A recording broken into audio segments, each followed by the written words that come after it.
यो चाहिँ हामी लोकेसनमा पनि आइसक्यौँ। जस्ट अगाडिको छ कि सामानहरू सबै यहाँ राखिरहेको सामानहरू छ अगाडि। टोटली के लगाउनु पर्ने थियो सबै कुरा लगाइसकेको छ।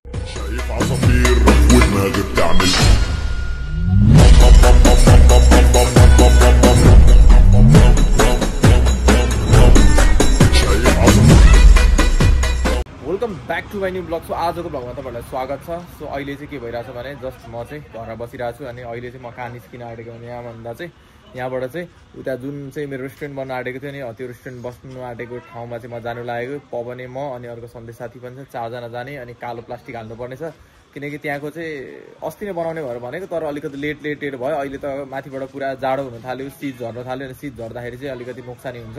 त्यसैले त्यो नोक्सानीबाट बचाउनुको लागि चाहिँ कालो प्लास्टिक प्लस अरू धेरै कुराहरू सामान हाल्नुपर्ने छ। त्योभन्दा अगाडि चाहिँ म यहाँ चाहिँ हाम्रो कुत्तु महाराजलाई पनि म हेर्छु। कुत्ता महाराज चाहिँ यता बस्छ। अनलाइनमा चाहिँ गेमहरू चलिरहेको छ। यो चाहिँ मेरो प्रोमो कोड हो, कम्बिना प्रिन्ट गरेर चाहिँ रेजिस्टर गरेर खेल्नु भयो भने तपाईँले चाहिँ 150% चाहिँ बोनस पाउन सक्नुहुनेछ। सो यहाँ चाहिँ कुखुराहरू बस्छ। यति खोरमा कतिवटा कुखुरा बस्छ भने तपाईँहरूलाई नै थाहा छैन भने यहाँ चाहिँ 50वटा कुखुरा बस्छ होला क्या। 50वटा कुखुराहरू 40-50वटा भन्दा ज्यादा बस्छ जस्तो लाग्छ, मलाई थाहै छैन। तर चल्लाहरू 3टा माउ छ खास भन्नुपर्दाखेरि। 3टा माउको चाहिँ 8वटा 10वटा चल्ला छ। त्यो गर्दाखेरि चाहिँ 50वटा भन्दा ज्यादा पुग्छ क्या। कतिवटा चल्ला भने 20-22वटा त चल्लै होला, नयाँ काटेको क्या। अनि अन्डा पोड्ने अन्डा हुन्छ नि, अन्डा दिने पोथी 3-4वटा छ भनेपछि त इनफ हुन्छ अन्डाहरू खानको लागि पनि है। अनि यो चाहिँ कुत्तु महाराज भयो, यहाँ चाहिँ बसिरहेको छ। यो यिनीहरूको चाहिँ यहाँभन्दा भित्र चाहिँ जानु पाउँदैन है। त यो कहिलेकाहीँ चाहिँ आमा चाहिँ झन् भित्र जानु पाउँदैन, तर छोरा चाहिँ जानु पाउँछ किनकि छोरा चाहिँ नुहाइ धुवाइ गरेर चाहिँ भित्र छिर्न पाउँछ, नत्र यसको चाहिँ भित्र जानुपर्ने छैन। अनि अर्कोचोटि चाहिँ के छ भने यसलाई चाहिँ एउटा रिस्ट्रिक्सन अनि एउटा रुल्स चाहिँ के छ भने यो चाहिँ अर्कोचोटिदेखिको चाहिँ हुन्छ नि यहाँ चाहिँ बच्चा जन्माउनु पाउँदैन किनकि यसले चाहिँ बच्चा जन्माएको गऱ्यो भने चाहिँ यहाँ मान्छेहरू धेरै भएको भएकै कुकुर धेरै भएको भएकै यहाँ चाहिँ हैरान हुन्छ। अनि कुखुराभन्दा ज्यादा कुकुर भइसकेपछि त टेन्सन हुन्छ। सो कुखुरालाई बेच्न मिल्छ, कुकुरहरूलाई चाहिँ बेचे पनि यस्तो भुसिया कुकुर कसले किन्छ र साथीहरू, होइन? त्यो पनि नबेच्ने, त्यो कुकुरहरूको कारोबारै नगर्ने हामी, बेच्ने यहाँ त्यो हुँदैन होइन। जस्ट एउटा मात्र अडप्ट गरिसक्यौँ। त्यसलाई चाहिँ छोइदिनु पर्यो। दुध मलाई चाहिँ फेरि अलिअलि डर लाग्छ क्या खास भन्नुपर्दा चाहिँ छोइदिनुलाई। मस्त दुध खाँदैछ, टोकिदिनु अरे के कहाँ पो टोक्यो भने त्यसले त यसले मलाई यहाँ यसो गर्दा गर्दै टोक्यो भने यसको म बत्ती गुल गरिदिन्छु। फेरि बत्ती गुल हुन्छ। त्यही पनि कुकुरहरूको अलिकति विश्वास पनि हुँदैन नि त। आइ यसको आमाले दुध खाइरहेको त बोक्न सक्छस्? बोक्नु हुँदैन नि त त्यस्तो बेला। ल यसलाई राख्दै, यसलाई चाहिँ टोक्दैन रहेछ। 1 2 3 4 5 भनेपछि यिनीहरूले चाहिँ के गर्छ भने 5वटा दिनको 5वटा चाहिँ अन्डा चाहिँ यिनीहरूले चाहिँ बनाउँछ है साथीहरू। सो गाडी चाहिँ मेरो यहाँ छ। सो यसलाई अलिअलि वास पनि गरिदिनु पर्यो किनकि डेन्जरै धुलो लागेको रहेछ। उयो बाटोमा हिँड्ने मान्छेहरूलाई पनि भिडाइदिनु बसेको आन्टी। हामी घरबाट निस्किसक्यौँ। यो चाहिँ हामी लोकेसनमा पनि आइसक्यौँ। जस्ट अगाडिको छ कि सामानहरू सबै यहाँ राखिरहेको सामानहरू छ अगाडि। टोटली के लगाउनु पर्ने थियो सबै कुरा लगाइसकेको छ। केराहरू पनि ठुलो भइसकेको छ है।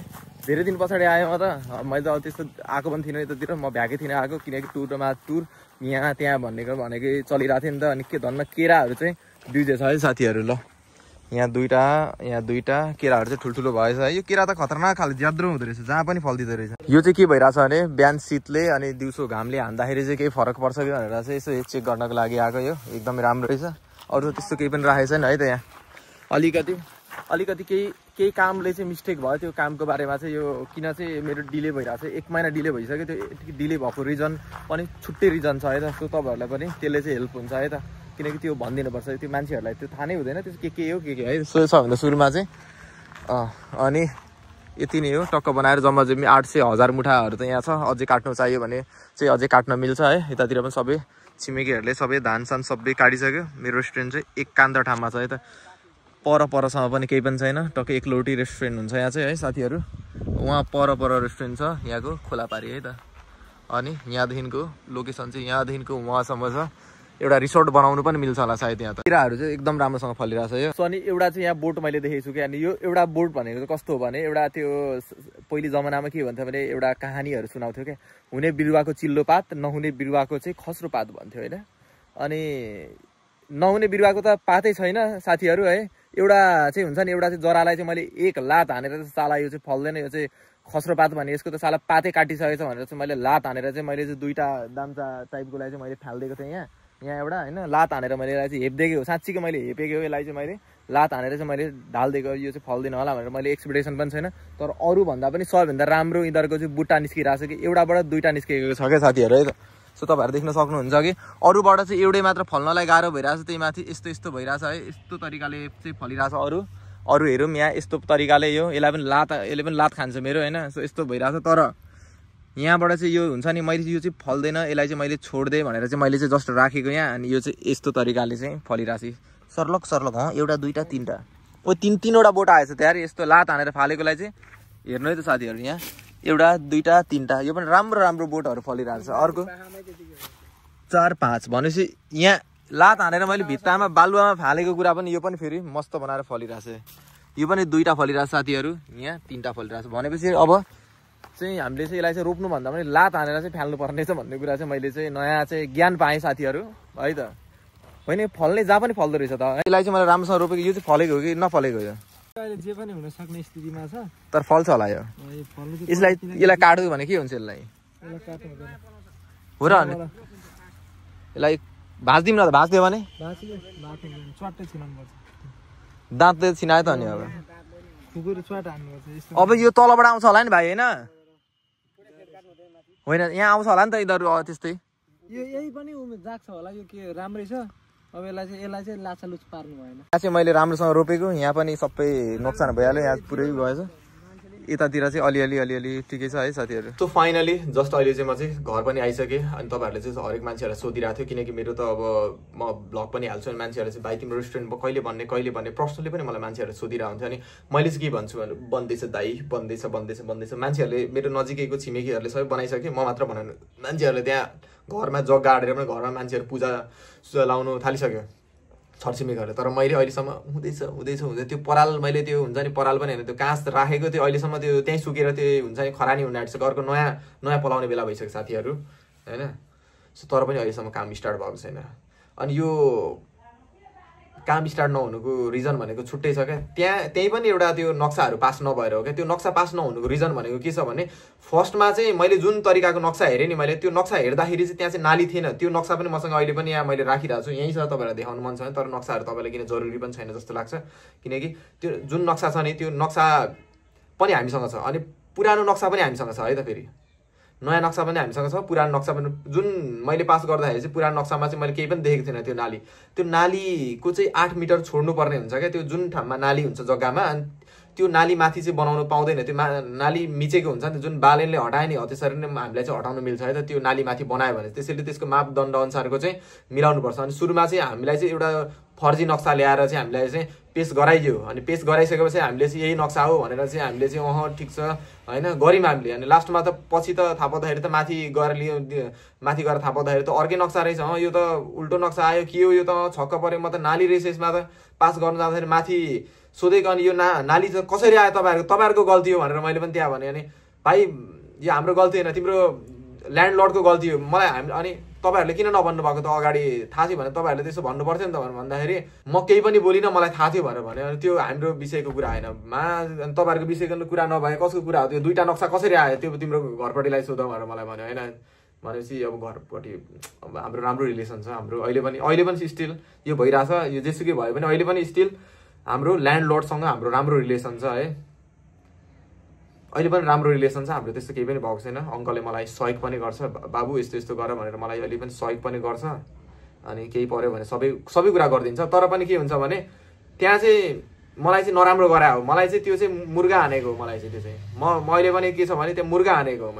मैले मजाले चेक गर्नुपर्छ, मैले चेक गरिनँ। मलाई भन्दै थियो भाइ मजाले चेक गर, त्यहाँ कामसाम गर भनेर मलाई अगाडिबाट भन्दै थियो। अनि कोही मान्छेहरू दाइहरूलाई सोद्धाखेरि मेरो चिनजानको दाइहरू पनि छ, उनीहरूले पनि मलाई सिकाउँछ यताउति भाइ यस्तो गर्नुपर्छ भनेर। अनि मैले चाहिँ के गरेँ भने इन्जिनियर दाइहरूले भन्दै थियो, मैले चाहिँ केही पर्दैन, आफ्नै मान्छे हो, आफ्नै मान्छे हो, आफ्नै चिनाजानी हो, आफ्नै विश्वास हो, त्यस्तै गरेर चाहिँ मैले चाहिँ आफ्नै ठुलो कुरा गरेँ। सो ठुलो कुरा गरेको अहिले पर्नु पऱ्यो भाडा मतलब हुन्छ नि मलाई चाहिँ एकदमै पऱ्यो भारी होइन। सो त्यही नै हो, नोक्सानी भयो। त्यसैले चाहिँ तपाईँहरूलाई म के भन्छु भने एउटा चाहिँ म चाहिँ तपाईँहरूलाई ज्ञान दिन्छु साथीहरू, मेरो आफ्नै पर्सनल नोक्सानीबाट झेलेको एक्सपिरियन्स चाहिँ तपाईँहरूले के भन्छु भने नेभर ट्रस्ट एनीवान है त। कसैलाई पनि तपाईँ ट्रस्ट नगर्नु, कसैलाई पनि तपाईँ ट्रस्ट नगर्नु। तपाईँको सँगै सुत्ने साथी हुन्छ कि तपाईँ ट्रस्ट गर्नुहोस् तपाईँको भाइलाई। आई थिङ्क अहिलेसम्म त मेरो राम्रै चलिरहेको छ, भाइसँग पनि राम्रै छ मेरो त होइन। मलाई भाइको अब त्यो बिहा गरिसके पछाडिको कुराहरू नजोड्नुहोस् तपाईँहरू, तर होइन आफ्नो घर परिवार बाहेक बाहिरको मान्छेहरूलाई चाहिँ विश्वास नगर्नुहोस्। धेरैवटा विश्वास गर्ने मान्छेहरू पनि हुन्छ, मैले त विश्वास गर्ने खालको मान्छेहरू पनि देखेको छु, तर नगर्ने मान्छेहरू तपाईँलाई गाँड हान्नु, हरेक ठाउँमा तपाईँलाई मान्छेले चाहिँ गाँड हान्नु बसिरहेको हुन्छ। तपाईँलाई हरेक तपाईँको पाइला पाइला तपाईँको इन्च पाइला छर छिमेक ओल्लो घर पल्लो घर साथीभाइहरू तपाईँको चिया खाने ठाउँमा हुन्छ नि, चिया खाने ठाउँमा गाडीको पछाडि हिँड्ने ठाउँमा हुन्छ, साइकलमा चढेको ठाउँमा साइकलमा पछाडि बस्ने मान्छेले पनि तपाईँलाई गाँड हानिदिन सक्छ तपाईँको होइन, जसले पनि तपाईँलाई गाँड हानिदिन सक्छ। त्यो चाहिँ तपाईँहरूले चाहिँ के गर्नु पर्यो भने विचार गर्नु पर्यो। हरेक मान्छे तपाईँको लागि होइन, तपाईँलाई चाहिँ कसैले पनि माया गर्दैन है। तपाईँले किन माया गर्छ, तपाईँलाई चाहिँ किन हेल्प गर्नु खोज्छ, किनकि तपाईँलाई त्यो मान्छेले पनि गाँड हानिदिन्छ है त, बुझ्नुभयो नि है। राम्रो मान्छेहरू पनि हुन्छ है, मैले त्यो राम्रो मान्छेहरू पनि देखेको छु। अहिले पनि मेरो स्टिल मेरो साथी पनि छ, म बोल्छु उनीहरूसँग, अहिले पनि म भेटघाट गर्छु। त्यो राम्रो मान्छेहरू पनि देखेको छु मैले, तर नराम्रो मान्छेहरू त्यो गाँड हान्ने मान्छेहरू पनि मैले देखेको छु। तर तिनीहरूले चाहिँ कस्तो खालको मान्छेहरू तिनीहरू भने, तिनीहरूले चाहिँ कस्तो तरिकाले गाँड हान्दो रहेछ भने साथीहरू, मेरो त्यो मान्छेको ठाउँबाट चाहिँ म बोलिरहेको छु है त।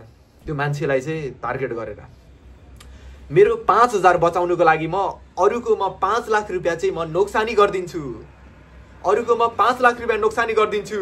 तर होस् अरूको नोक्सान, अरूको 5 लाख रुपियाँ नोक्सान होस्, तर मेरो 5,000 बचोस्, मलाई मतलब छैन। मेरो 5,000 चाहिँ बच्नु पर्यो, अरूको 5 लाख रुपियाँ चाहिँ सकियोस्, बस्नु पर्यो होइन। अब अर्को कुरा है त, अब यो त नर्मल्ली भयो, यो त इक्वल भयो, घाटा घाटाको खेल भयो। अनि अर्को भनेको चाहिँ कस्तो हुन्छ भने मैले चाहिँ 5,000 रुपियाँ कमाउनु पर्यो, म अरूको 5 लाख रुपियाँ चाहिँ म चाहिँ नोक्सान गराइदिन्छु, म अरूको 5 लाखको नोक्सान गराइदिन्छु, तर मैले चाहिँ 5,000 रुपियाँ कमाउनु पर्यो भन्ने खालको पनि मान्छेहरू चाहिँ हुन्छ। यसलाई चाहिँ भन्छ ठग दलाल भन्छ। त्यस्तो खालको मान्छेहरू पनि बसिरहेको हुन्छ साथीहरू। सो त्यही नै हो। अब तपाईँहरूलाई चाहिँ म के भन्न चाहन्छु भने आजको भ्लग चाहिँ यतैतिर व्यवस्था गरिदिन्छु है। इन्ची पाइला पाइलामा तपाईँले चाहिँ मान्छेहरूलाई चाहिँ ओहो तपाईँले चाहिँ कसैलाई पनि बुझ्नुभयो नि, मिलाएर बुझ्नुहोस्, ट्रस्ट नगर्नु होला साथीहरू है। किनकि जहिले पनि मन र दिमागको खेल खेल्दाखेरि तपाईँले चाहिँ दिमागको सुन्नुहोस्, मनले जहिले पनि हार्छ साथीहरू। त्यही नै हो। अनि आजको भ्लग चाहिँ यतैतिर व्यवस्था गरिदिन्छु होइन। अहिलेसम्म मेरो अब चाँडै काम हुँदैछ है साथीहरू, मेरो चाँडै काम हुँदैछ। अब 1-2 दिन भित्रमा मेरो काम हुँदैछ, किनकि मैले सबै कुरा कामहरू चाहिँ सबै मिलाइसकेँ, मैले टोटल्ली भइसक्योस्। यता पनि सम्झौता गरिसकेँ, यता पनि सम्झौता गरिसकेँ। यतातिर कतातिर मेरो घाटा भएको, मैले त्यो घाटा पनि मैले चाहिँ लगेर चाहिँ दिइसकेँ मैले होइन। सबैतिर पास गरिसकेँ। अब नगरपालिकासँग थोरै काम गर्नुपर्ने छ, नगरपालिकामा दिन्छु। यतातिर पैसाको कारोबार उतातिर मैले जति मेरो घाटा भएको थियो मैले चाहिँ त्यसलाई चाहिँ गाँड हानिदिइसकेँ। पुरानो कुराहरू सबै मैले बिर्सिसकेँ, पुरानो कुराहरूलाई मैले याद राख्दिनँ, पुरानो कुराहरूलाई चाहिँ मैले गाँड हानिदिइसकेँ। त्यो कुराहरूलाई अब मलाई माफ गरिदिइसकेँ, सबै कुरालाई सबैलाई मैले माफ गरिदिइसकेँ साथीहरू। अब मैले नयाँ दिनको सुरुवात गरेँ। अब चाहिँ म चाहिँ सचेत हुन्छु र को भोसडीहरूले मलाई चाहिँ, कोही मान्छेहरूले मलाई चाहिँ गलत गर्नुको गरेर सोच्नु राख्नु भएको मतलब हुन्छ नि, गलत गर्नको लागि तपाईँ सोचिराख्नु भएको छ भने तपाईँहरूले चाहिँ चालाकी आफ्नो अपनाउनुहोस् र म चाहिँ अब चलाक भइसकेँ भनेर तपाईँ सम्झिनुहोस् है साथीहरू। ल आजको भ्लगबाट यही सिक मिल्छौँ हामीले र नेक्स्ट भ्लगमा भेट्नु होला। By by.